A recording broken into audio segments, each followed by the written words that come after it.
Happy Friday, everybody. I'm Jen Latta, filling in for Molly Kieram. Skip Bayless here in studio with me. Stephen A. joining us from Toronto. How's everybody doing? Holiday weekend. Good morning. Good morning, Jen. Welcome to the show. What's up, Skip? How you doing, big boy?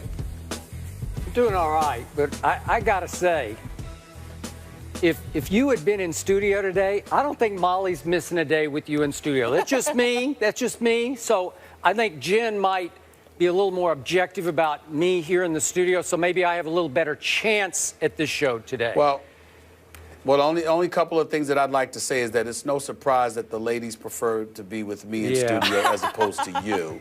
But the exception would be the lovely Ernestine. And last time I checked, as long as you have her, that is all you are supposed to need, Skip Bayless. That is correct. Truer words have never been spoken on this show before. Then stop whining. All right. Then stop whining. I am loving the love fest we are starting with. It's a good way to kick off the holiday weekend. Let's get to our topics. The Warriors able to stave off elimination and force a Game 6 back in OKC on Saturday night. Steph Curry led Golden State with 31 points, while the Thunder got 71 combined from Kevin Durant and Russell Westbrook. Not much help from anyone else, though. So, Stephen A., what was the difference last night? Well, I think the difference last night is that you got surprising production from frontline players. Andrew Bogut had 15 points, 14 rebounds. Maurice Spates scored 9 quick points in the second quarter, ultimately finished with 14 points. That's 29 points of production.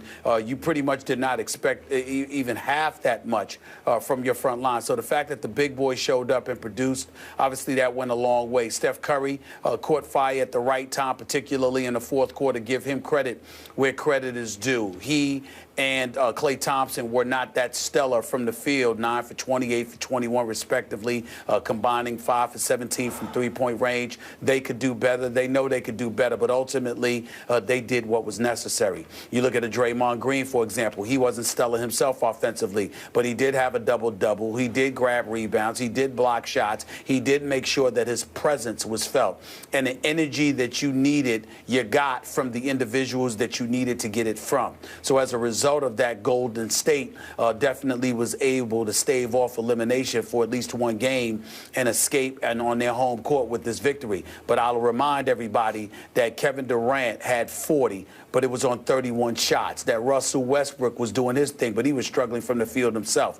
I don't anticipate that they're going to struggle that much back home at Oklahoma City. They were still in this game when Russell Westbrook and those boys forced Steph Curry to turn that ball over, Skip, late in the fourth quarter, and they went down court. Had Kevin Durant hit that three-pointer, it would have pulled OKC within 3 with 30-plus seconds left, which means they would have had a chance to win this game. So I think about the way that they struggled from the field. I think about the fact that Steven Adams had 2 fouls within the first 3 minutes. I think about the fact that they were anything less than stellar and far removed from their performances in Game 3 and 4 back in OKC, yet they were still in position to win this game. There's no dissipation in confidence whatsoever.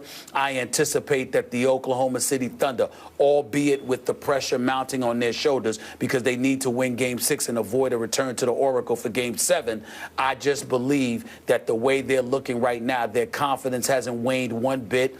They're confident they can get the job done, and I anticipate that that's exactly what their mindset is. So to me, the Golden State Warriors are still in trouble because they would need to play better than they did last night, because I have no doubt that OKC is going to play better than they did last night. I'll buy that. I'll buy your conclusion. I'll buy that Golden State wasn't particularly impressive last night. I frankly didn't think Steph Curry was all that much Steph Curry last night, though he did some big little things, as you point out, late that turned the tide, or at least held off the rally. Now, back to Jen's question. The biggest difference last night to me was Steve Kerr and the changes and adjustments that he did finally make in this series.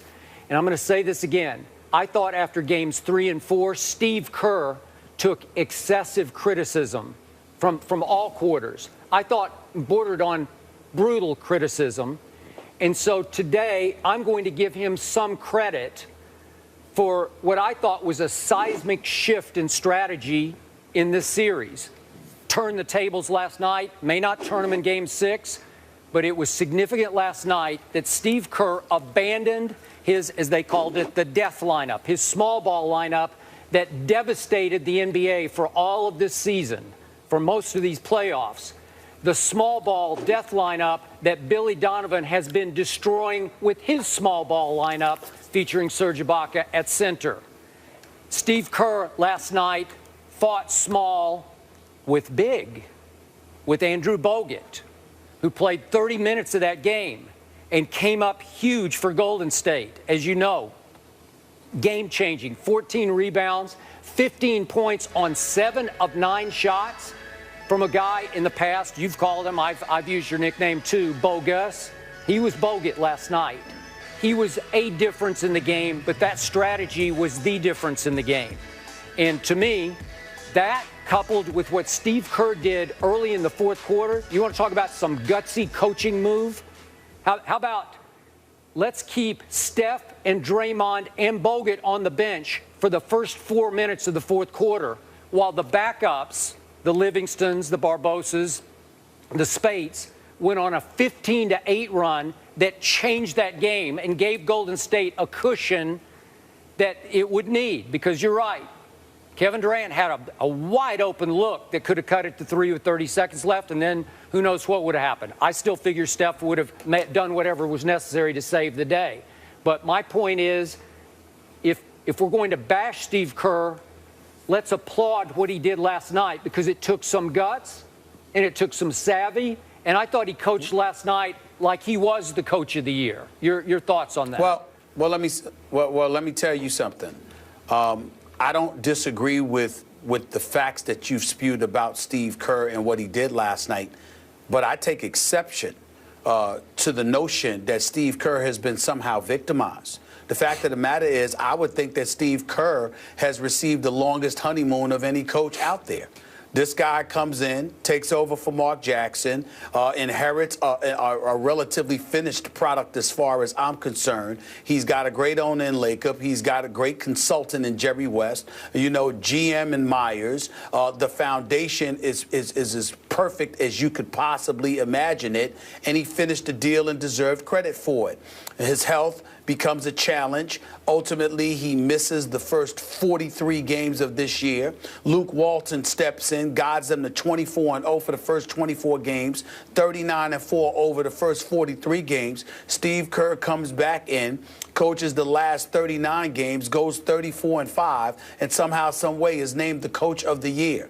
Meanwhile, Steph Curry, on far many occasions, shows that there are no plays that are actually taking place when he exhibits his heroics. I'm not saying that Steve Kerr doesn't coach, draw plays or anything like that, but we've seen breakdowns on many occasions. We've seen competition, opponents acknowledge that the man excels, meaning Steph Curry, because he takes bad shots. Well, why are they bad shots? Because there's somebody in his face. There's somebody that's there to contest what he's doing, and somehow, some way, because of his marksmanship, he makes the shot, and somehow, some way, we're ballyhooing Steve Kerr as the second coming. Well, there's a lot of coaches that would win championships if they had a player like Steph Curry when plays break down or when somebody's in his face and just making miraculous shots. So much so that even Steve Kerr jokes about it. When Steph Curry makes miraculous plays, Steve Kerr has been seen in press conferences or mic'd on the bench while talking to Luke Walton. Talk about that's some great coaching, ain't it?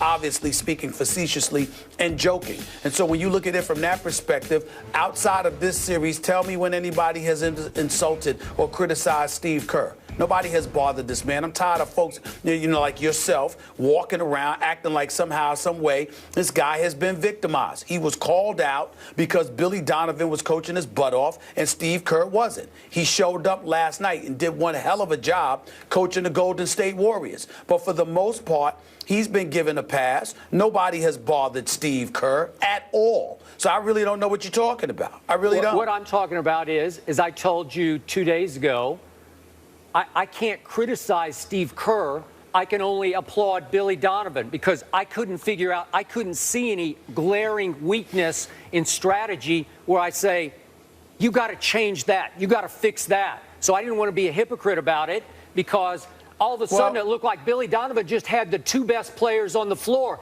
And it is hard to deal with those two guys when they are doing what they are capable of doing. Yeah. The whole Oklahoma City team, it took off. It arrived. It grew up. It found itself. It figured it out right on time. And again, is that Steve Kerr's fault? So I was just saying, show me what he needs to do. Then he showed me last night, that worked. I wouldn't have thought of that. Well, but wait a minute. Wait a minute, Skip. That's my point. I'm saying if you're going to acknowledge that Billy Donovan is doing something, you're saying, well, give Billy Donovan credit as opposed to Steve Kerr blame. Yep. And I'm saying you're giving Billy Donovan credit, but in the process of giving him credit, he too is going up against somebody. If Russell Westbrook drops 36, 11, and 11, we found ourselves talking about Steph Curry, didn't we? If Kevin Durant drops 40 or 50, we'll find ourselves talking about Klay Thompson or Draymond Green or somebody, right? How come we can do that with players, but when a coach is coaching his butt off, we'll ignore the coach he's competing against? That doesn't make any sense. And oh, by the way, just like you pointed out that Steve Kerr stepped up in Game 5 last night, I can make the argument, then why the hell didn't you do it in Games 3 and 4? Why? That's the point. That's what coaching is. So, yeah, he figured it out for one game, and he deserves credit for that. And nobody's trying to take any credit away from this man. He has proven he can coach. Just like in Phoenix, he proved to be a solid executive. And as a player, he's a 5-time champion. We respect Steve Kerr, but that doesn't mean that he's above reproach, that his stuff doesn't stink, that when he passes gas, it's perfume all of a sudden. No, it stinks. Okay? And if Billy Donovan is coaching better than you, then I have a right to sit up there and point that out without it being, surmised or interpreted as, oh, you're blaming Steve Kerr. No. Just like if one player is going up against another player, I will point out the high and the low. Okay. I get allowed to do the same thing with coaching. You do. What's wrong with that? Nothing's wrong with it, but 2 shows ago, obviously we didn't have one yesterday, I thought you were really hard on Steve Kerr. You brought it up repeatedly through the show, and I was okay with it because he deserved to be put on the hot seat. And I told you on the air, I get it. I don't want to be a hypocrite because I don't see the fix. So you kept calling him out, and then I thought it was apropos that I start off today's show by saying, well, guess what? He responded last night, and I think you agree. He really responded, right? He did respond. He did respond. But all that did was validate the criticism that I threw his way after Games 3 and 4. Because why the hell did you do it then? You waited 2 games for? You know why? How come you couldn't have figured it out after 1? Here's why. They won an NBA record 73 games. And if I may hark back to an old Texas expression used mostly in football, you dance with who brung you, meaning however you got there, however you got that far, you keep doing what you do best. What they do best is the death lineup, the small ball. Nobody could deal with it. And all of a sudden, especially in Oklahoma City, the small ball death lineup was dying. It was getting run off the floor. I don't blame Steve Kerr for saying, I'm going to hang with it until, we're down 3-1. So that was the fix. And he pushed all the right buttons last night with some of his backups. Now, again, it's easier to play backups at home, as you well know. We'll talk about that a little later with Oklahoma City's backups. But my point is, I thought Steve Kerr was masterful last night and saved the day with his strategic changes. And I'm saying he deserved credit for it, but it also validates why he deserved blame in Games 3 and 4, because it should not have taken him that long. And what you're speaking about is layman's terms. The novice sitting on the outside looking in and saying, hey, you know what? Maybe he should do X, Y, and Z, or maybe he should, you stick with what brung you there, to use your vernacular. The reality is that we're not the coach of the Golden State Warriors. He is. He ain't supposed to be doing what we think he should do. He's supposed to know better than us, which he obviously did last night. I'd also like to remind you that, Skip Bayless, when you covered the Chicago Bulls in the 90s and what have you, I remember a Game 6 with the Chicago Bulls playing against the Portland Trailblazers. Now, obviously, Phil Jackson had an individual individual that is universally recognized as the greatest player we've ever seen in Michael Jordan, okay? Michael Jordan owned Clyde Drexler. Michael Jordan was absolutely sensational pretty much in all of the finals. But I remember when Michael Jordan was struggling a little bit in this particular game. I remember when he was on the bench and reserves brought the Chicago Bulls back from a huge deficit against the Portland Trail Blazers before Michael Jordan ultimately came in and finished the deal. But it was after reserves, practically no-name reserves, came in and saved the day. Phil Jackson didn't wait a game or two or three in order to do that. He coached within the moment. Plenty of coaches coach within the moment. I know that Steve Kerr deserves respect. I'm giving it to him. I know that he's a damn good coach. I'm giving it to him. Only reason I didn't think he was coach of the year was because he only coached 43 games. I'm sorry, 39 games. That's all I was saying. Okay. But in the end, don't tell me that I have to handle him with kid gloves and I got to be ultra sensitive. No, Billy Donovan was out coaching him. Okay? Period. He didn't last night. Nope. But he did prior to that. That is the fact. Okay. And that is it. And it is what it is. Okay. He's not a kid. Deal with it. All right. Now, let's deal with Billy Donovan last night. Just like Steve Kerr couldn't make Steph Curry hit shots in games 3 and 4. And by the way, Steph didn't, he only had 3 threes last night. But Billy Donovan couldn't make Durant and Westbrook hit shots last night. Just for the record. Not at all. Okay, if we are doling out our criticism or our blame, I thought that Kevin and Russell came out last night and said, we are going to win this game by ourselves. I don't condemn them for that because on the road, it usually requires that your star or your 2 stars do it by themselves because, as we know, traditionally the role players are less consequential on the road. They shrink. They come up smaller. But last night, man, when they combine those 2 stars to take 59 shots and everybody else takes 32 shots, that's not right. They're going to have to fix that when they go back home. No. Because, listen, Waiters goes 0 for 4. Cantor goes, 0 for 1. You know and I know you need to get those people involved if you're going to close this out in 6 games. Absolutely. Absolutely. They made a mistake about that, no question about it, and that's on Billy Donovan. But the biggest thing that's on Billy Donovan is the fact that they gave up 39 points in the fourth quarter to Golden State. That's not something that happened. Just like I called out Steve Kerr for giving up 38, 45, 42, and 42-point quarters in the series, I'm calling out Billy Donovan for, giving up 39 points. But guess what, Skip? Nobody's going to say anything about that because it's Billy Donovan, and I'm absolutely correct in pointing out that he shouldn't be giving up 39 points in any quarter. But Lord help me if I say that about Steve Kerr. We can't do that about Steve Kerr because we can't touch him. We can't do that. Really? Please. It will be interesting to see the lineup chess match between these 2 coaches as this series continues. All right, let's move on. After the loss last night, Russell Westbrook was asked whether Steph Curry was an underrated defender. Take a listen. Stephen A., is this a laughing matter? Yes, it is. Absolutely, without question. And that's no disrespect to Steph Curry. It's about Russell Westbrook. Russell Westbrook is unguardable one-on-one. There is no one in the NBA, there is no one in the world of basketball that can guard Russell Westbrook one-on-one. Nobody. You pick any member of 30 teams in the National Basketball Association. You take the best defensive player, and that includes Kawhi Leonard of the San Antonio Spurs. I don't give a damn who you pick one-on-one with no help.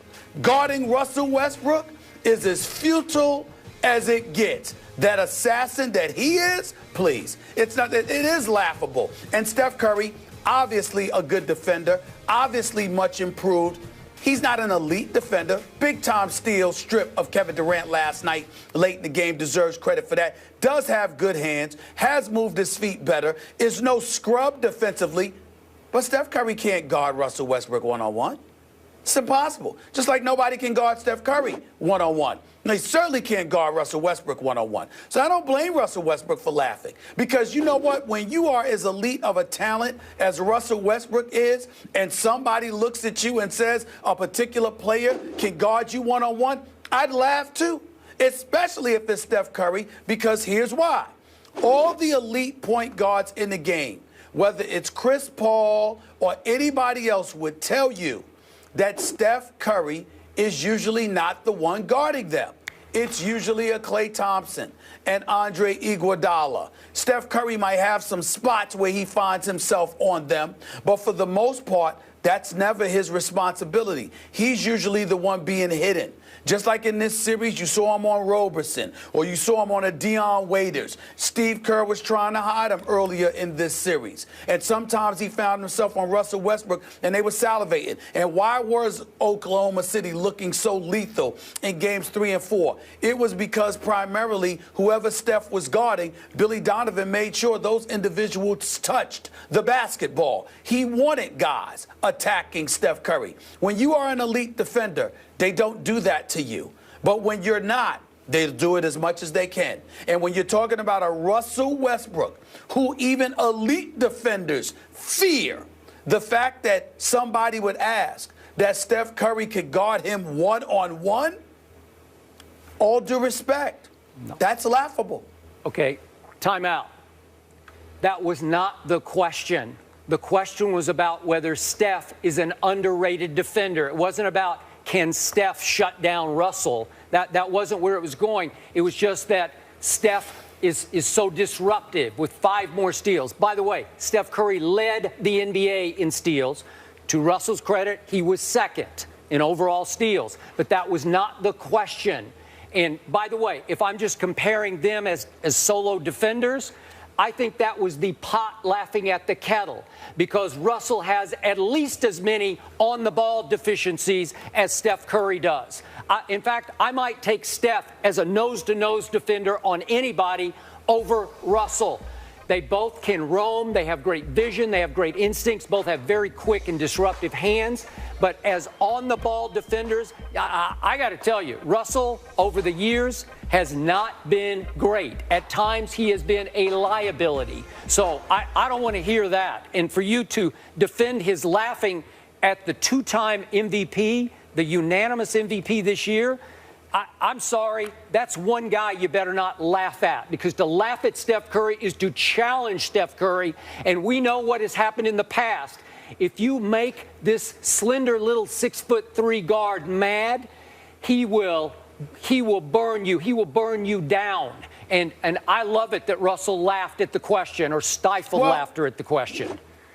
Yeah, but that's usually because you're missing a point. No surprise there. First of all, we're not talking about Steph Curry's offense. We're talking about Steph Curry's defense. Steph Curry, as far as I'm concerned, is unguardable, too, because he's the greatest shooter on the planet. There's nobody that could guard Steph Curry. Steph Curry will dance on anybody. But just because you drop 50 doesn't mean that you can guard. That's number one.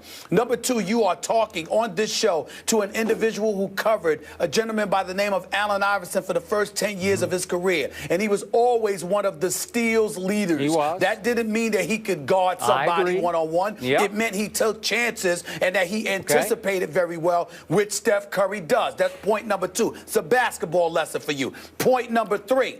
When you look at straight up man-to-man, what happens with Russell Westbrook is that Russell Westbrook is usually trying to take chances because he's usually trying to push the ball up the floor. But when you talk about Russell Westbrook in terms of that's not the question, it doesn't matter what the question is. It was interpreted as that. Is Steph Curry an underrated defender, whatever? Why would Russell Westbrook laugh? Russell Westbrook wouldn't laugh because Steph Curry is sticking Dion Waiters. Russell Westbrook wouldn't laugh because Steph Curry is assigned to Roberson. Russell Westbrook would laugh because Russell Westbrook is imagining, like almost NBA superstar would, that if you address that question to him, you are implying that this kid can guard me. That is the way that basketball players interpret a question like that. So it doesn't matter how the question was framed. It matters how it was interpreted, because why else would Russell Westbrook be laughing at it? So in the end, what it comes down to is this. Russell Westbrook and Steph Curry are both unguardable. They are both lethal offensive players. As far as I'm concerned, there's nobody that can guard either one of them. But to ask Russell Westbrook if Steph Curry, is he an underrated defensive player or whatever, you're essentially asking Russell Westbrook, can this brother guard you? And to me, Russell Westbrook has a right to laugh at such a notion. Because as far as I'm concerned, neither of them can guard each other. That's correct. And there's no shame in that. And by They're the way, both too lethal for to the be record, guarded. the question was asked not to Russell, but to Kevin Durant. So just for the record, Russell's sitting next to him trying to stifle laughter. Okay? So well, we all know that Steph Curry's not guarding Kevin Durant. It was just a general question. He had five more steals. He was disruptive on defense. He took the ball away from Kevin Durant at the key moment of the game. Am I right about that? Was that not the key pivotal moment? Well, I tell you what. Let's take Steph Curry's marksmanship, his elite marksmanship aside, and you have him. Put him on your all-defensive team then, Skip. Go ahead. I'm not. You going to put Russell on your all-defensive team? No. I would trust Russell manning up, on the ball, an on-ball defender. Would I trust Russell Westbrook to man up and accept that challenge more so than Steph Curry? Yeah, I would. So you're questioning Steph's manhood? Now you know better. Okay, well, it's just coming across that way. One-on-one defensively. That's ridiculous, Skip. Okay. That's ridiculous. Last question. I'm talking basketball. Hypothetically. Manhood. What are you talking about? Hypothetically, Russell versus Steph, one-on-one, who wins? Who's your money on? Steph Curry, because Steph Curry's a better shooter. That's correct. That's not the point. It is to me. You know what? Let's move on to the next time. I have no time to teach you basketball right now. I don't have any time. I mean, how do you want one or the other? Who wouldn't take the better shooter? Who wouldn't? He's the best shooter in the world. Yeah, but you're talking about who would you take? You'd take the better defender, Russell Westbrook. Who you're guarding throughout the league. Okay. Who you're guarding throughout the league. Who would somebody fear more in terms of defensively? You think about Steph Curry, his offense is his most potent defense. No disrespect. He's a two-time league MVP. He's the greatest shooter I've ever seen. Okay. But you don't think about Steph Curry and say, oh, my goodness, defense. You think about Klay Thompson and Andre Iguodala on the Golden State Warriors more than you think about Steph Curry defensively. Russell Westbrook just showed zero respect for Steph Curry. Just remember that. Yeah. Because Steph will remember. Let me tell you something. Russell Westbrook doesn't need Skip Bayless trying to instigate stuff I'm not so it can be highly competitive. They'll be highly competitive on their own without your help. Trust me. It reminds me of something my mom and dad used to teach me. You don't need to motivate the enemy any more than they are already motivated. Good point, Jen. Up next. Well, you know what? Hey, you ain't scared of it. You ain't scared. You know what? The elite players ain't scared of the enemies. Let's get it on. Yep. I don't think Russell Westbrook's scared. Let's see what we have coming up next. We'll take a look at the Eastern Conference Finals. Will LeBron finish off the Raptors in their house tonight? That debate after the break.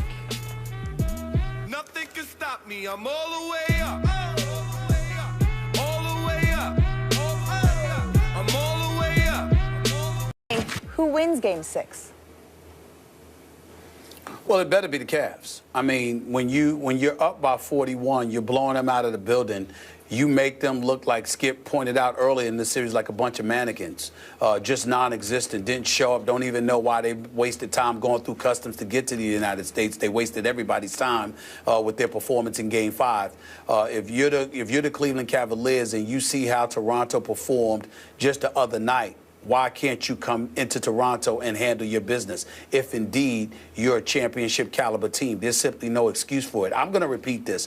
I think Dwayne Casey has done an exceptional job. Valanciunas coming back, hitting all 4 of his shots in Game 5, still proved to be a defensive liability. Biyombo somehow, some way is allergic to playing once he departs from the border, from the Canadian border, because every time he shows up in the States, he does close to nothing. But in Toronto, he's absolutely sensational, particularly as a defender and a rebounder. And I just look at it from this standpoint that it should be hard fought. There is no doubt. The home crowd will be here. They will be psyched and hyped. Crowd outside in Jurassic Park and inside the building. It should be special. But in the end, they don't have LeBron James. And LeBron James needs to close the deal. LeBron James doesn't need to go the last 5.5 minutes without attempting a shot. He's too big time for that. Make sure he shoots the damn ball. Kevin Love, you showed up the other day, dropped 25. Everybody's making such a big deal about that. I'm not caught up in that. Why? Because it was a lopsided contest. He had all 6 of his shots skip in the first half. He finished with 25 points, but it was a runaway. The question about Kevin Love is not that he can play. We know he can play. We know he has skills. We know he can get it done. The question about Kevin Love is, where are you when the game is tight and waning in the fourth quarter?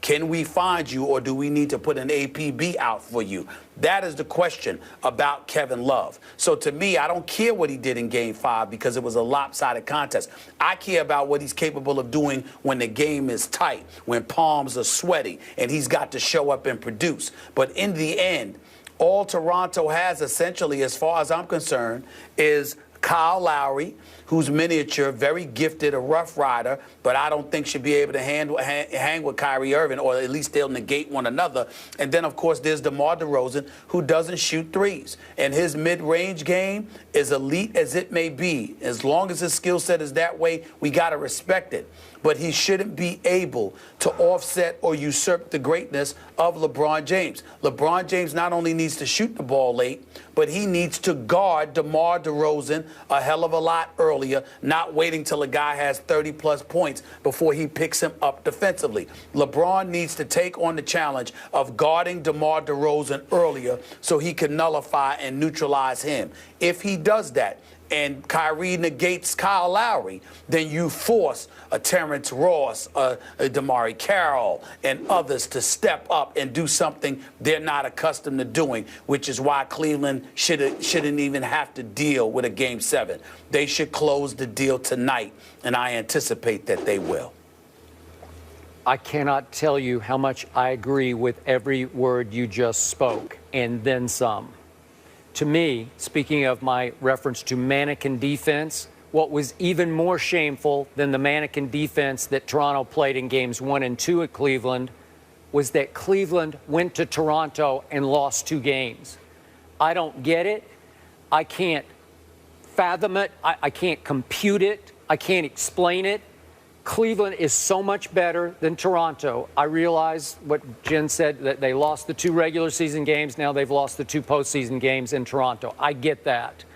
But this ought to be Cleveland by 15 or 20 points tonight because we've seen how much better they are. Obviously, it's in Cleveland. But, Stephen A., if you will, allow me to recite the margins of victory for Cleveland at Cleveland. Game 1 was by 31, Game 2 by 19, Game 5 by 38. And then you go to Toronto and lose by 15 and by 6.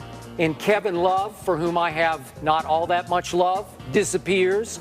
And Kyrie is not Kyrie. And then the King disappeared down the stretch. It's inexcusable. They've got to right the wrong tonight. I'm with you. That they should just flex their superiority right out of the box and end this thing tonight in 6. And I'll tell you why I think they could psychologically. Help me out with this. Deep down, do you really think the Raptors want to go back to Cleveland and get humiliated one more time, a 4th time? If you look inside their hearts, deep down they got to be thinking, God, do we really want to go back there again? And I don't think they do. I don't think they do, but I do think their passion to win one last game in front of their home crowd is bigger than their lack of desire to go back to Cleveland. Maybe. But allow me to give a quick comment to the story. I believe one of the I think it was the Toronto Star had it, that DeMar Carroll, Corey Joseph, 2 good guys, by the way, were hanging out in the casino around 2 a.m. the night before or morning before that Game 5. I don't care about that. The point is, I think Corey and DeMar could have gone to sleep at 6 o'clock and it wouldn't have changed the fate of that game. And by the way, that casino, you know Cleveland a lot better than I do, but it's like within walking distance, right? Isn't it downtown? Yes, it is. Yeah. Okay, so okay, so they're just walking through the casino. It's no big deal. It had no impact on Game 5. And you know me with my curfew rule, nothing good happens after midnight, but this is different. This isn't a nightclub or a strip club.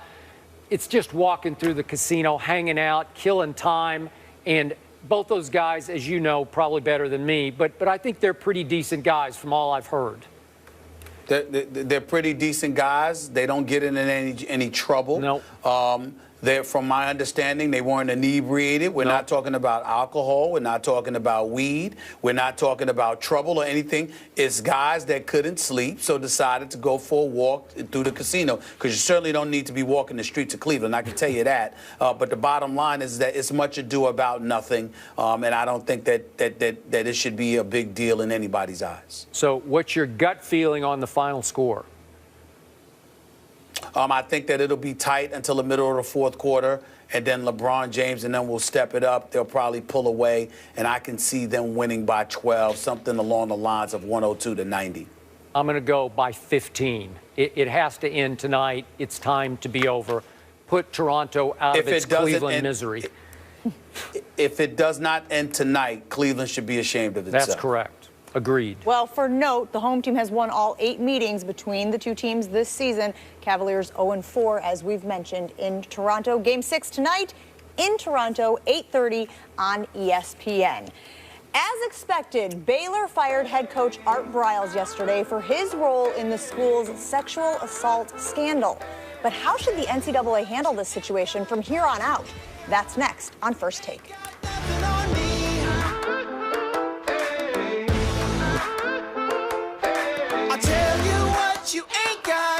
Stephen A., do they force a Game 7? Golden State? No. I wish they would. I mean, listen, I crave a rematch between LeBron James and Steph Curry, with LeBron having Kevin Love and Kyrie healthy and the Golden State Warriors fully loaded. I crave it. I wouldn't be unhappy about that in any way. Trust me on that. But I just think that I see a little something different in Kevin Durant's eyes. I see the game is still there, and even though he's missing shots at times, you know, when the big moment arrives, I mean, he's not just scoring, he's leading this team.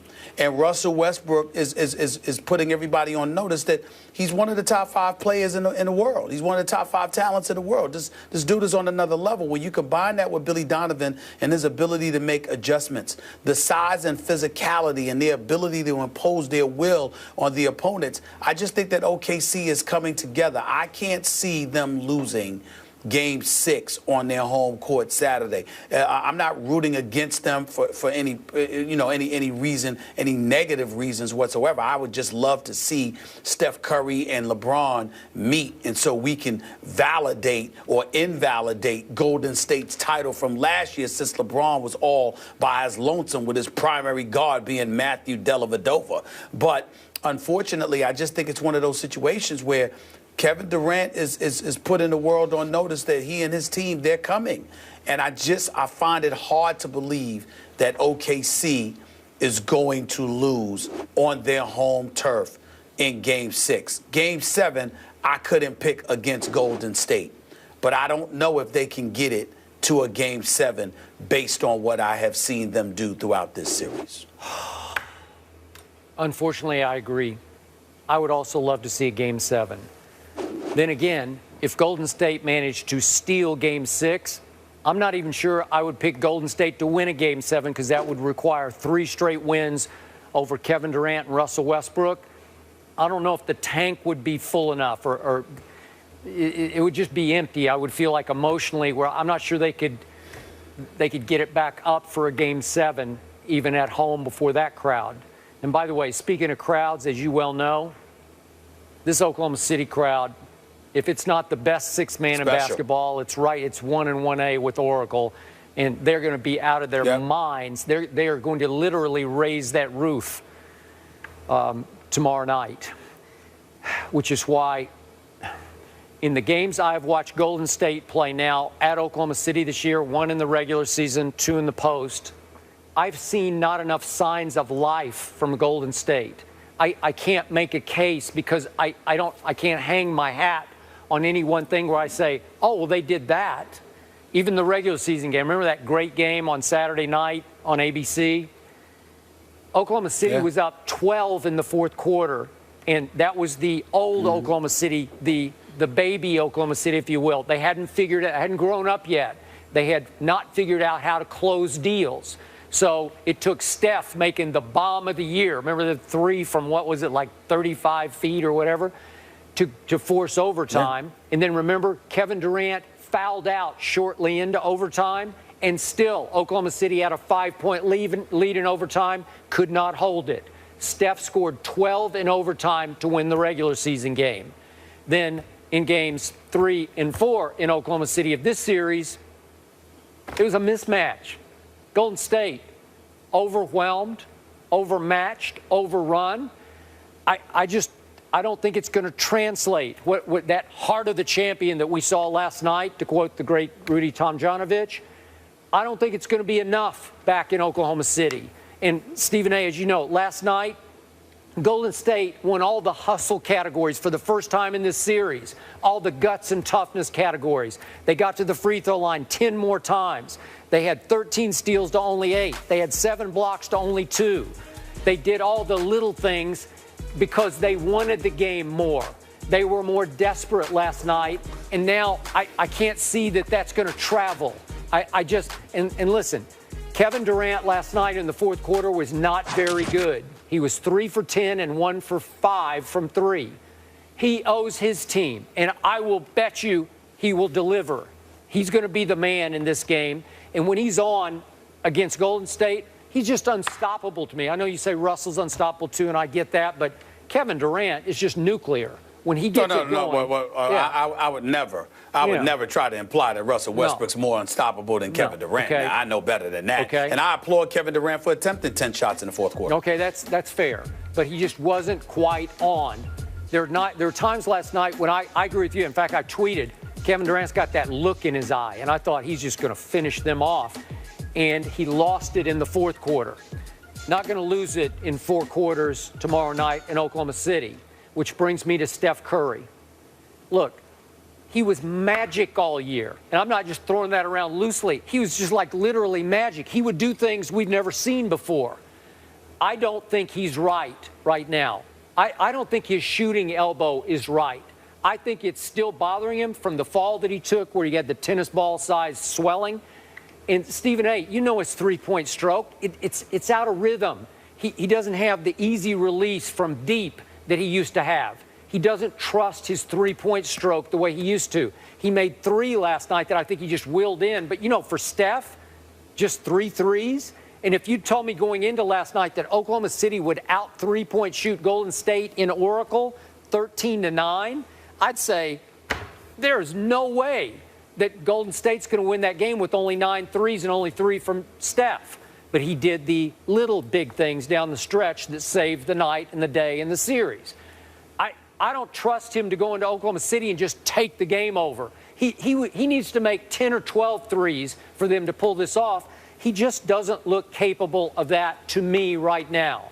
So how do you make a case? Well, I can't make the case. That's my whole point. I think that, look, Steph Curry's a superstar. And I might sit up there and have no problem with Russell Westbrook laughing because, again, I knew that wasn't the question directed to him, but I knew how he embraced it. And I don't blame him for laughing at that, but that's just defensively. And it's not to say Steph Curry can't play defense. It's just that he's not an elite defender. He's an elite offensive player. That's what he is, the greatest shooter I've ever seen. And I think he'll show up tomorrow night, and I think he's going to have a big game. But I just think that ultimately, I do. Okay. I just think that ultimately their guard play and perimeter play is going to be overwhelmed by the combination of the greatness of Russell Westbrook and Kevin Durant combined with their physicality. I don't think Steven Adams is going to find himself in foul trouble. I don't think that the Enes Kantors and the Serge Ibaka's of the world are going to play small. No, I don't think a Dion Waiters is going to go scoreless like he did last night. No. I just think that they're going to all be so hyped at an opportunity to go to the finals. They're smelling blood in front of that crowd on their home court. And I think it's going to be too much for Golden State to overcome. If Golden State can overcome that, they'll win Game 7. I just think that they won't. And Andre Robertson will not at home foul out. He fouled out last night. It's a big blow to them because he's their elite defender. That last foul was a stupid foul on his part. It was stupid. That last foul was a stupid foul on his part. Yeah. It's got to be smarter than that. So do you think this will be a 10-point game, 15-point game? I think they'll ultimately pull away and win by about 10. It'll be tight, but it'll just be too much in the end, and I think they'll pull away. Feels more like 15 to me. Oklahoma City by 15, back in the finals, back versus LeBron. Wow.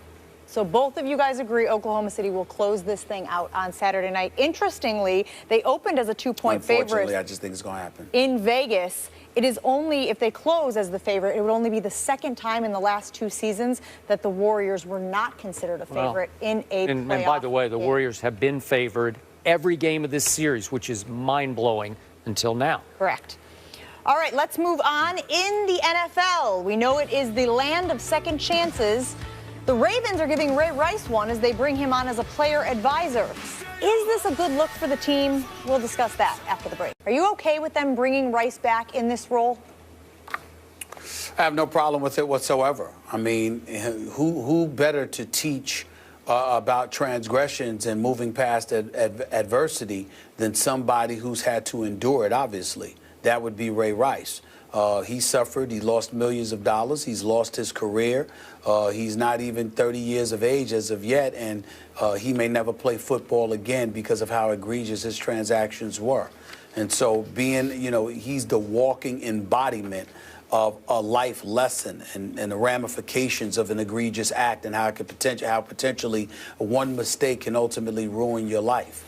And so I think that the fact that he's a walking embodiment of that and he can send that kind of message, it will reverberate throughout the franchise and throughout the NFL. I think you should have him in front of as many players as you possibly can to show them what could happen if they're stupid enough and egregious enough to make the kind of mistake that he made.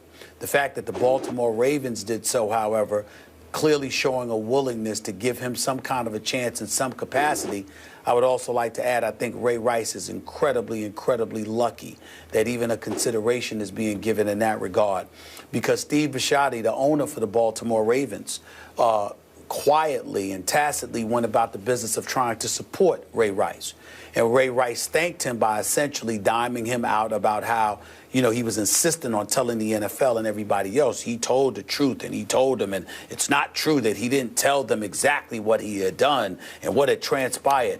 That's irrelevant. The man is trying to save you, and you're so interested in saving yourself that you highlighted what he may not have wanted everybody to know. And he was the one person willing to give you another chance, to give you a job, to make sure that you were still employed and that you could provide for your family. And all you had to do was shut the hell up. And you couldn't do it because you wanted to come across, at least in some category, as relatively righteous. And that was foolish on his part because Bisciotti made it very, very clear that he was a Raven and he was going to be a Raven for life. And somehow, some way, they would find a way to take care of him. He just needed him to keep his mouth shut. And Ray Rice failed to do that. So he's very, very lucky that Bisciotti and Ozzie Newsome and those guys have opened their doors and have allowed him to speak to the players.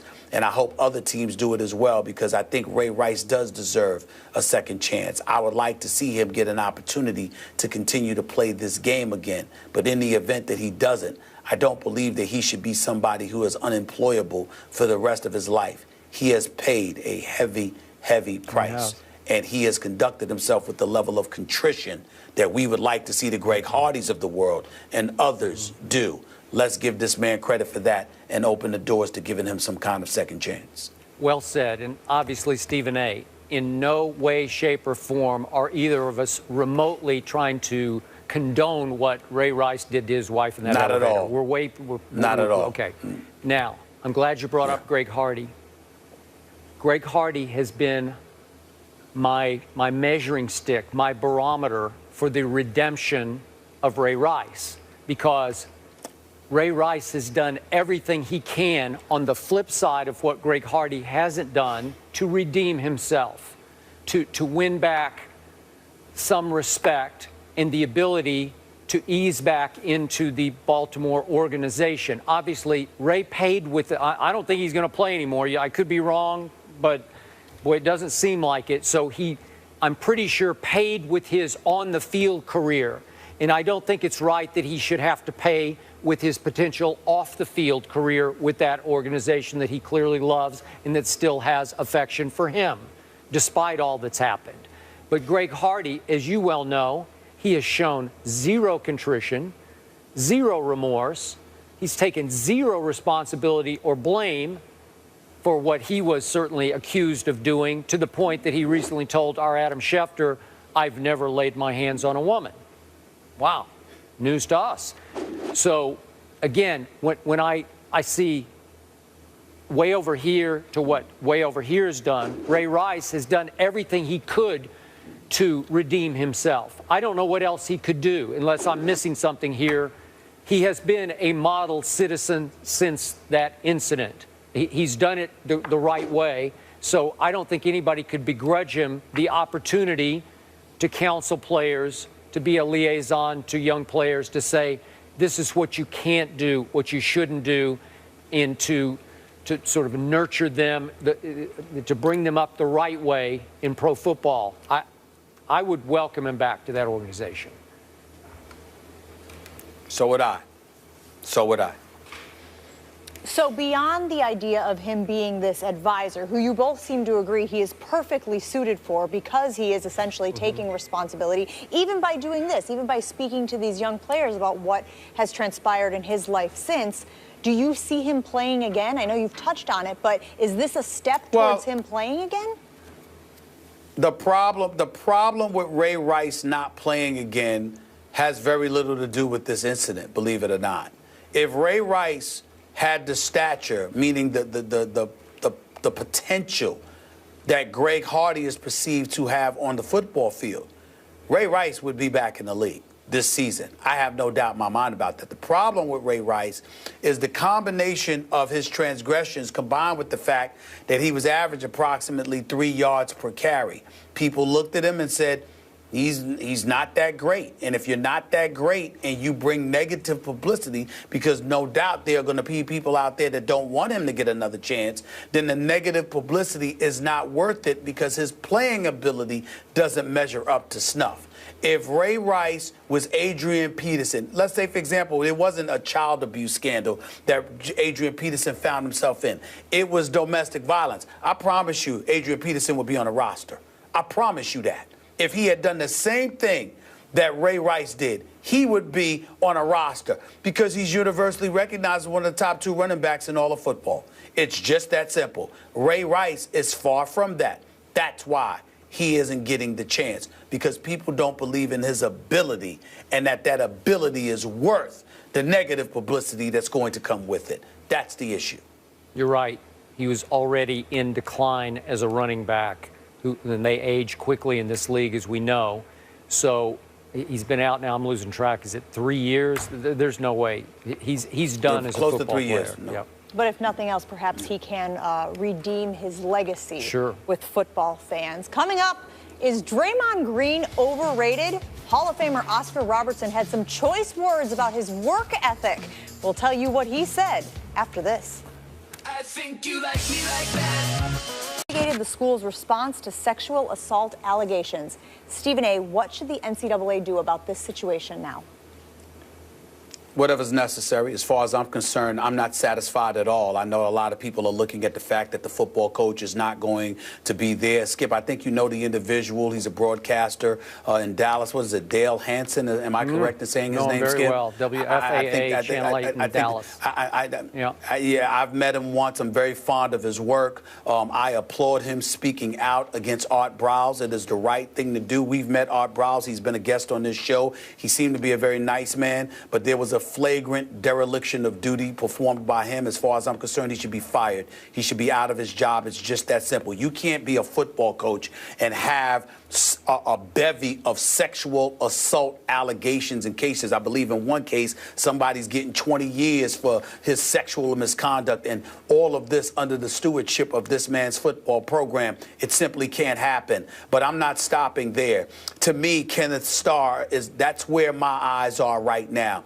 I am appalled at Baylor, the largest Baptist school in the nation, I might add. I am absolutely appalled. As far as I'm concerned, the institution itself should be disgraced. They should be embarrassed and ashamed of themselves right now. And I'm going to tell you why, Skip.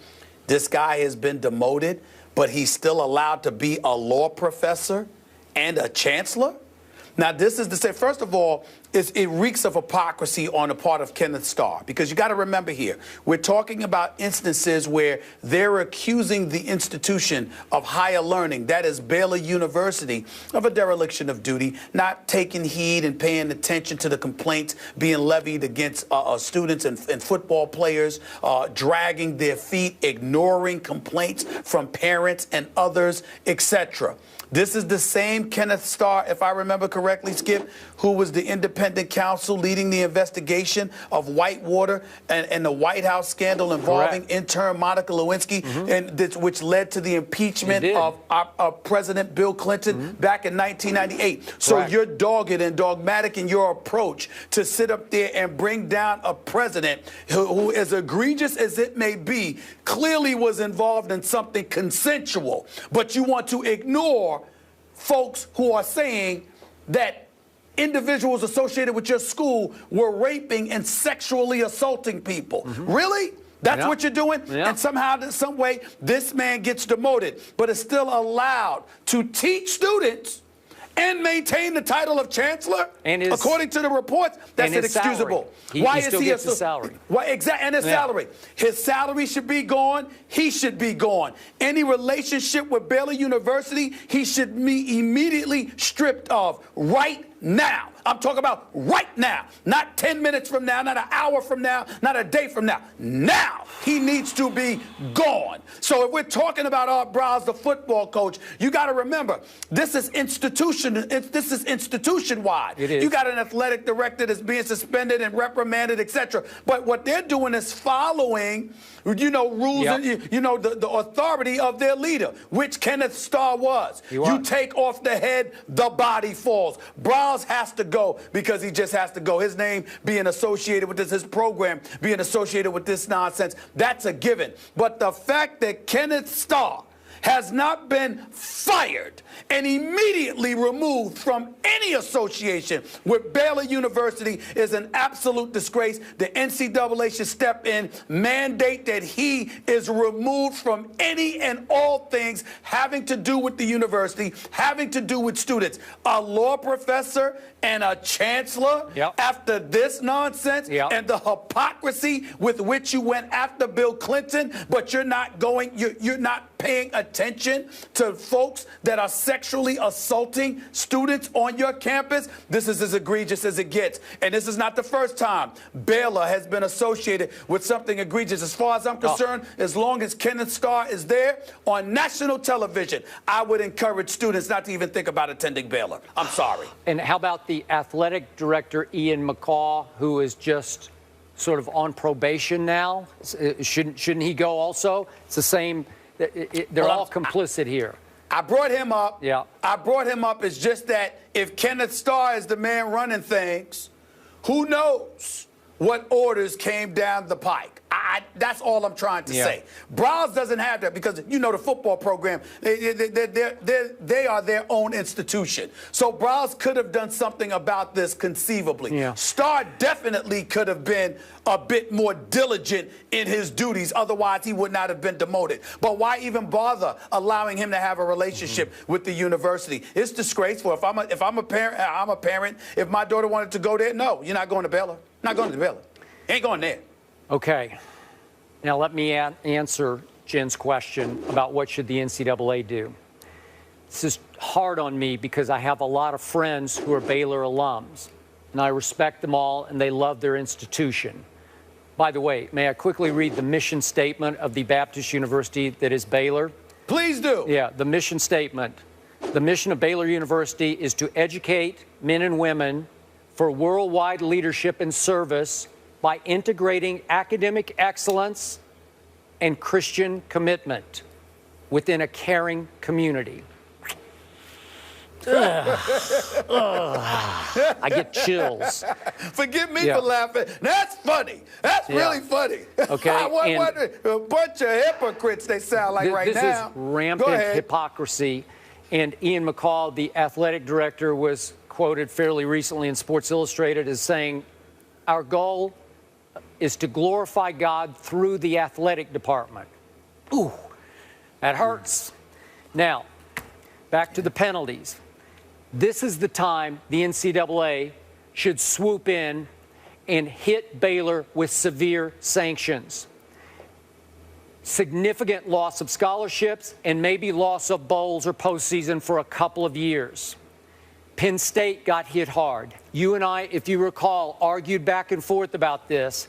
I defended the Penn State community, the program, the fandom, which is a great fandom, obviously, the town it's in, State College, because I said that what that monster Sandusky was doing under the, sort of behind the scenes, if you will, that Joe Paterno clearly, to me, protected, that Joe Paterno paid for with his job, and you could argue with his legacy, that several high-ranking officials paid for with their jobs, that didn't benefit Penn State competitively on the football field. You see what I mean?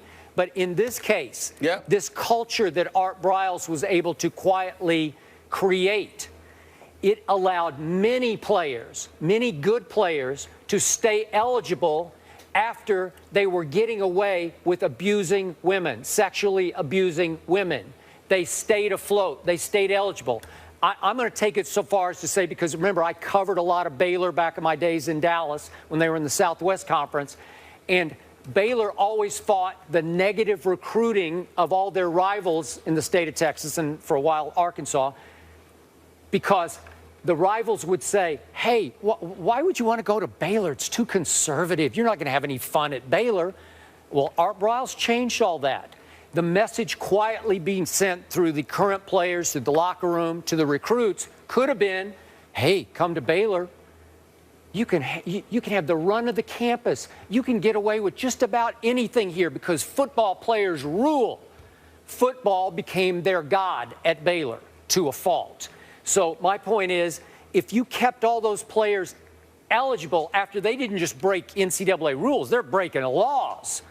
So it becomes, there's a moral question, then there's a competitive question on the field. Well, that benefited Baylor greatly on the field, so that's the NCAA's domain to say, hey, you need to pay severely for that because you got away with a lot of players staying eligible who didn't remotely deserve to. And I hear Paul Levine say on our air late last night, there are many more cases that haven't yet been reported here. I think we're still at tip of iceberg.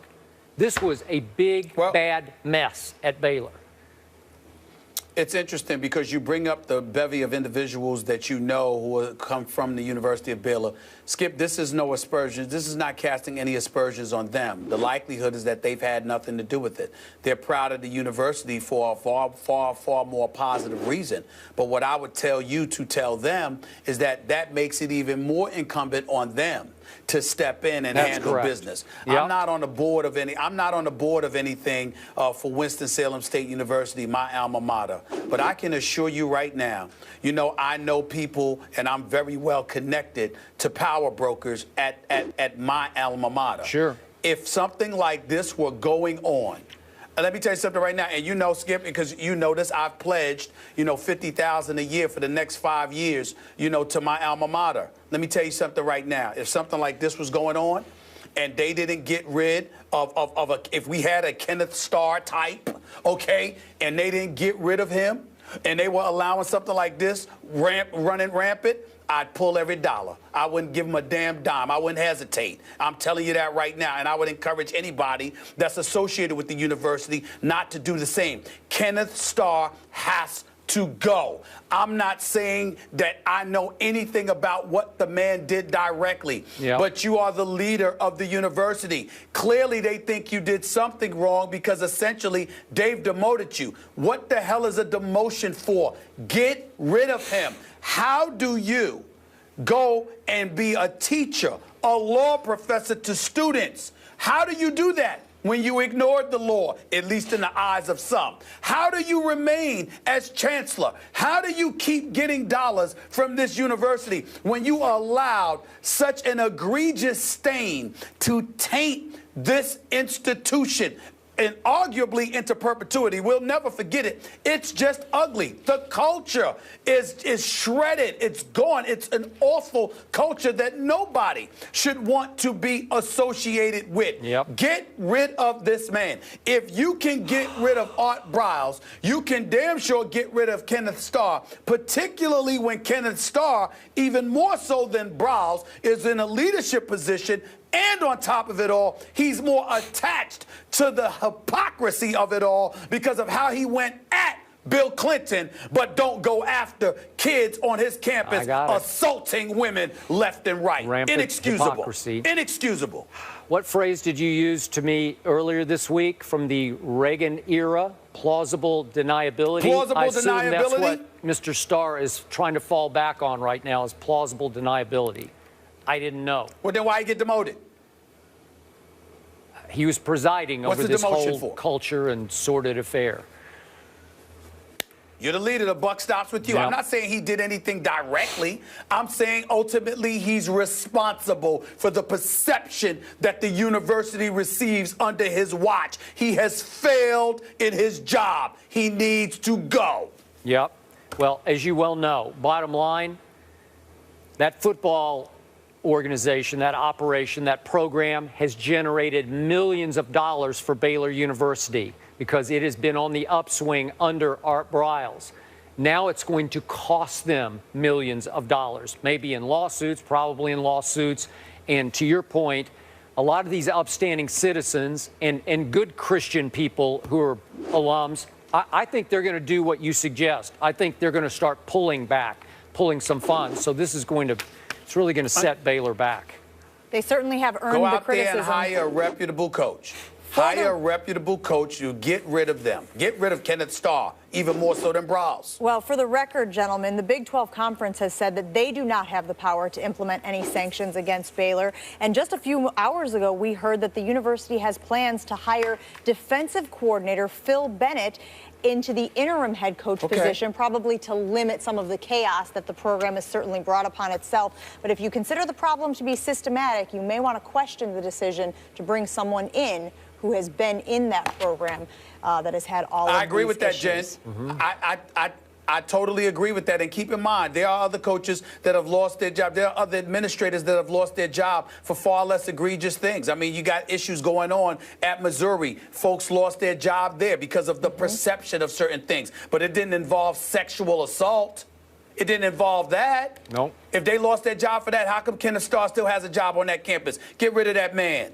Get rid of that man. Certainly a conversation that will continue. Let's move on. Steph Curry looking like his old self in the Warriors Game 5 win over the Thunder. But can he do it again in Oklahoma City on Saturday night? We'll break down Game 6 when we return. Stephen A., has Draymond Green been overrated? Well, I wouldn't say overrated. I mean, you can't ignore the fact that the guy averaged 14, 9.5 points, more than 7 assists per game. He averaged 35 minutes a game. He only missed one game all year. He's the Energizer Bunny, and he shows up every night, and I think he deserves a lot of credit for that. Is he a superstar? Absolutely not. We all know who that is. We know it's Steph Curry. He's one of the greatest shooters in the game, even though he shot close to 38% from three-point range. No, that would be Klay Thompson and Steph Curry. We understand that. And on most teams in most situations, would he be just an average player? Yes, he would. But for this particular team, this particular system, this day and age in the NBA where you've got zone coverages and you can double bigs when even when they're off the ball, when you can foul dudes intentionally when they're not a part of the action. There's so many different things that go on today that didn't go on back in the day. You got to give credit where credit is due. He's benefiting from the times and the systems that are employed in this day and age, but he's taking advantage of them. And let's give credit where credit is due. Let's also remember, we can't ignore how much he facilitates this offense. He's an incredible passer at times. He really makes some really good passes. When you combine that with the fact that his toughness and willingness to get dirty and rebound is augmented by his ability to grab and push the ball up the floor and actually lead fast breaks, so guards like Steph Curry and others are in position to shoot the basketball, he's a vital component to the success of the Golden State Warriors. So if you're looking at his own individual ability on its face and saying, no matter the system, no matter the opponent, no matter the times, you know, Draymond Green is this, that, or the third, then he would be overrated. But that's not what you're looking at. You're looking at the times that we're living in, the system of basketball that's being employed, and the particular team that he plays for. And for this Golden State Warriors team, in this day and age of NBA basketball, he is a star and deserves to be recognized as one because of the multitude of components that he brings to the game. When he's on his game, Golden State wins. When he's not, they suffer tremendously. If the man couldn't play, it wouldn't be the case. And by the way, he just got, Draymond, the 5th most votes to be on first team All-NBA, but because, as you well know, they require a center on the first team, DeAndre Jordan got that, even though DeAndre Jordan can't make a free throw, so he's on first team All-NBA. I don't get it, but that's just me. I would have been a DeMarcus Cousins guy. That's just me. That's fine. I can buy that. But anyway, Draymond got relegated to only the 2nd team All-NBA, which is still pretty great. So what is he in the end? He was the 35th pick in the draft, top of the 2nd round, because he's an undersized forward at 6 feet 7 inches tall, who is pressed into duty oftentimes at Golden State into playing center. So I could even make the case that he belonged on the first team All-NBA because he did play some center and more effectively in many ways than DeAndre Jordan played center for the Clippers. Obviously, as you well know, Draymond has been the guts and the glue of this team at 6 feet 7 inches tall, which is exactly how tall Klay Thompson is. But in the end, in this series, as you well know, for once, maybe for the first time, Draymond is getting overwhelmed, overmatched, and frustrated by Oklahoma City's incredible length. They're just too tall and long for Draymond. Obviously, Steven Adams, Cantor, Ibaka, and Kevin Durant, they're just too long for him. Stephen A, he's just not that big. And he's not that athletic. He's a really good basketball player, and you read off the numbers. And by the way, he's a 39% three-point shooter, which is pretty great. But in this series, now he's getting frustrated. Now he's playing out of character. There were times last night I was just hiding my eyes. I want to see Golden State win just to get to Game 6, see what happened back in Oklahoma City.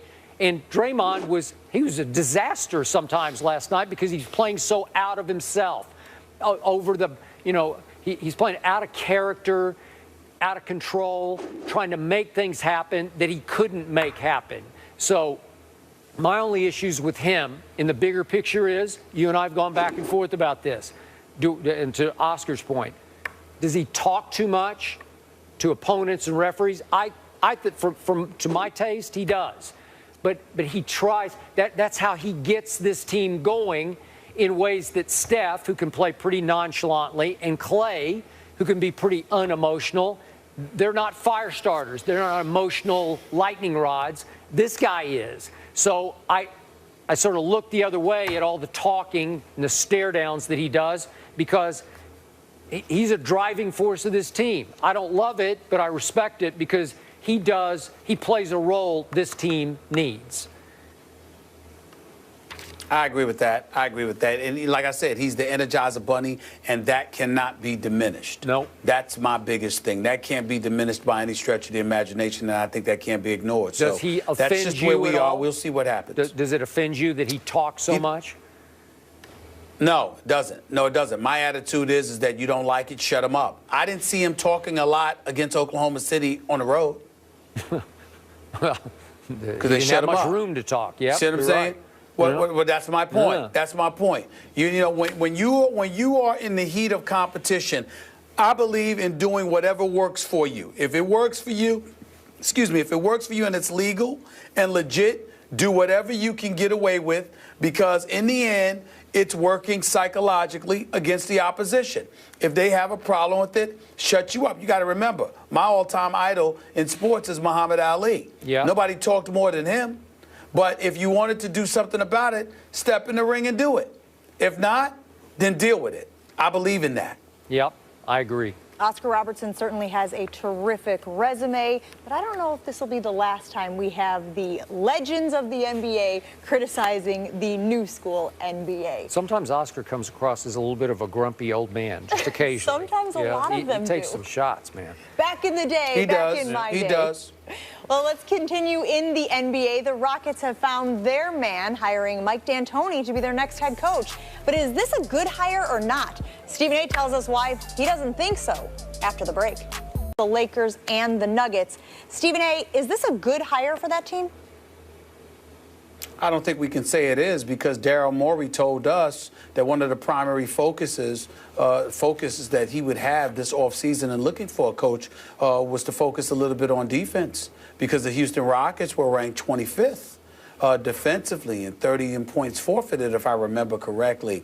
And you hire Mike D'Antoni, the guy that Skip Bayless said should have the D omitted from his name because it's really Mike Antoni, because there's no such thing as defense when he's coaching. It just amazes me. Mike D'Antoni definitely could be credited to some degree with helping to revolutionize the game of basketball in terms of the way we were playing it to the way that we are, because before the Golden State Warriors ever existed, it was Mike D'Antoni who, just 7 minutes or less had that offensive system working for him and helped Steve Nash acquire 2 league MVP awards. There's no question that Mike D'Antoni knows a thing or two about offense. But at the same time, he lost his job in New York City. They looked better without him when Mike Woodson succeeded him. He lost his job with the Los Angeles Lakers, even though some would say who can be blamed for that, because you're working for Jim Buss. There's nowhere to go but down. In the end, Mike D'Antoni is also the guy that could have won a championship if he was willing to listen to Steve Kerr and Sarver and others in acquiring Tom Thibodeau as his defensive ace. He wasn't willing to do that. Now, maybe he has learned the error of his ways, and you hear names like Rex Kalamian, who works with the Raptors right now, who was number 3 defensively in terms of points allowed this year. You hear that, and you think about it, but my attitude is, if that's the case, why not just give Rex the job? Why give it to Mike D'Antoni? The only thing that I'm left to say is that Mike D'Antoni is clearly an exceptional salesman, because somehow, some way, despite the fact that he's never won a Western Conference crown and certainly not an NBA crown, the man continues to land jobs. From Phoenix to New York, from New York to L.A., now L.A. To Houston. These are not shabby jobs that this man ends up getting. Somehow, some way, he keeps landing himself in situations where, he's in Phoenix, he's got Steve Nash and Amari Stoudemire. He's in L.A., he's in New York, he's got Carmelo. He's in L.A., he's got Kobe. Now he goes to Houston, and he'll have James Harden. Somehow, some way, this man continues to land good job after good job after good job. I find it amazing, and I'll tell you this. If I want a salesman, I definitely hire him, because whatever he's selling, somehow, some way, folks continue to buy. I give him credit for that. Well, one guy bought it, and what intrigued me yesterday was that our Mark Stein, who does a fabulous job of covering the NBA, reported that Leslie Alexander, the owner of the Houston Rockets, he was the one who wanted Mike D'Antoni. That Daryl Morey's choice, or at least Daryl was leaning toward bringing back our Jeff Van Gundy in a return visit to be head coach of the Rockets. And obviously Jeff still lives in Houston. That indicated to me that Daryl Morey is losing a little power in that organization. I'm just reading the tea leaves from a distance. But to your point, yeah, well, that's fair. But there's something about Mike D'Antoni in interviews where he speaks the owner's language, some owners anyway. Like he knows how to push the right buttons, say the right things, that an owner would want to have an ongoing relationship with Mike D'Antoni. I don't know him. I know a lot of people who do know him. He's very personable. He can be very charming. I'm just guessing that Leslie Alexander going forward will look forward to socializing with him, to having an occasional lunch or dinner with him, because he's good company, he's good conversation, he's insightful, he tells you what's really going on. I'm just guessing, but that's how a lot of guys can talk their way into multiple jobs without the track record to back it up. I'm just going to assume that happened in this case because, again, according to Mark, not Daryl Morey's first choice. But look, Daryl Morey, when you deserve to lose some clout when you fire a coach that took you within 2 games of the finals, just 11 games into the following season. You deserve to lose some clout when it's believed that the superstar is making decisions that you're supposed to be making. Yep. I can tell you that Dwight Howard is not going to be enamored about staying in Houston with Mike D'Antoni there as the coach. I can promise you that. Well, they clashed when he coached him in L.A., yeah. Well, James Harden, it might be the best thing for James Harden. Listen, again, it's the process, and that's what people don't understand about me. It's the process. You see so many coaches out there who deserved opportunities and have worked hard for it, and then you see same old guys being recycled even though they haven't won anything. In D'Antoni's case, he did average 58 wins at 4 seasons in Phoenix, but lost the job there and moved on to New York because he wasn't willing to listen to Steve Kerr and Sarver. I pay attention to stuff like that, and I'm saying, how is it that he continues to land a job? I know that Mike D'Antoni has the capability of doing a good job, particularly in this day and age, the way basketball is played, where it's primarily about offense and not about defense. But the flip side to it is, how do you get to that point? How do you continue to land these opportunities at the expense of so many people who are starving for just their first opportunity? Sure. This man is on his 4th. It's a problem. Yeah, it is a problem. And by the way, they're saying that Jeff Bzdelik is going to be the defensive coordinator. So I don't know what that does for you, but it doesn't do a whole lot for me. Well, he does have a career record of over 500, and you did mention James Harden, who is often criticized for his lack of defense, so maybe there is an alignment there with D'Antoni and Harden. They have a previous relationship, having worked together in the Olympics several years back. To football again, Des Bryant has been known to throw up the X, but he's not alone. We'll show you who else was doing the move after the break. You do not want to miss this.